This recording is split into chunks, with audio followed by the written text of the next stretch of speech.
김문기 백현동 의혹 관련 허위 발언 혐의로 기소된 더불어민주당 이재명 대표가 20일 서울 서초구 서울중앙지법에서 열리는 공직선거법 위반 1심 결심 공판에 출석하기 위해 법원 청사에 도착해 취재진의 질문에 답하고 있다.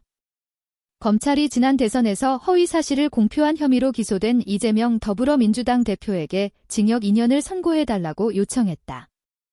법원의 판결만 남겨둔 상황에서 야당은 국회에서 대여 투쟁 수위를 끌어올릴 전망이다. 여기에 이른바 쌍특검법을 둘러싼 거부권 정국까지 맞물려 여야의 극한 대치는 피할 수 없을 것으로 보인다. 검찰은 20일 서울중앙지법 형사 34부 재판장 한성진, 심리로 열린 이 대표의 공직선거법 위반 혐의 결심 공판에서 이 대표에게 징역 2년을 구형했다. 이 대표는 법정에 출석하며 검찰이 권력을 남용해 증거와 사건을 조작했지만 다 사필 규정할 것이라며 결백을 주장했다. 이 대표는 2021년 12월 인터뷰에서 성남시장 재직 때 공고 김문기 성남도시개발공사 개발 1처장을 몰랐다고 말했다.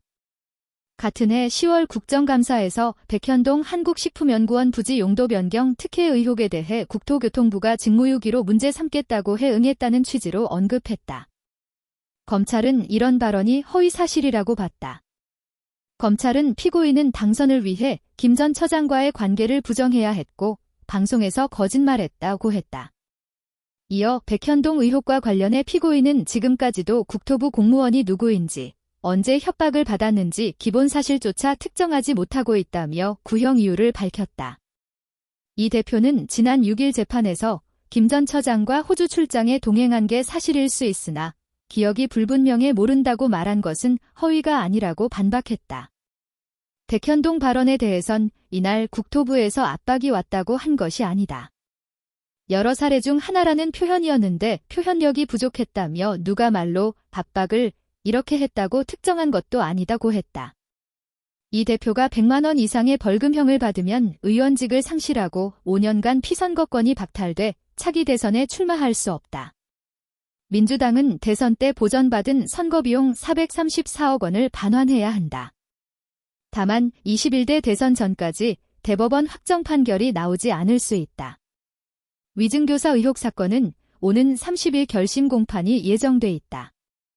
이 대표의 공직선거법 위반 혐의와 위증교사 혐의에 대한 1심 선고가 임박하면서 여야 신경전은 강도를 높이고 있다. 한준호 민주당 최고위원은 해체 수준의 검찰개혁은 필연이 될 것이라고 말했다. 반면 한동훈 국민의힘 대표는 고의적 거짓말에 대한 통상적인 형사재판이다.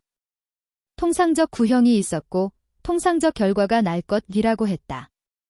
특히 김건희 특검법과 최상병 특검법에 대한 윤석열 대통령의 재의요구권, 거부권, 행사가 유력한 상황에 이 대표 1심 선고까지 겹쳐 여야 강대강 대치는 심화할 것으로 보인다. 민주당은 계엄 선포 요건을 강화하는 내용 등을 담은 이른바 서울의봄사법, 계엄법 및 국가배상법 개정안을 발의하며 공세 수위를 높였다. 이에 국민의힘은 계엄 선동은 오로지 이재명 대표의 재판 결과로 이어질 민주당 파산을 막고 윤석열 정부를 탄핵하기 위한 빌드업의 목적이라고 비판했다. 출처 국민일보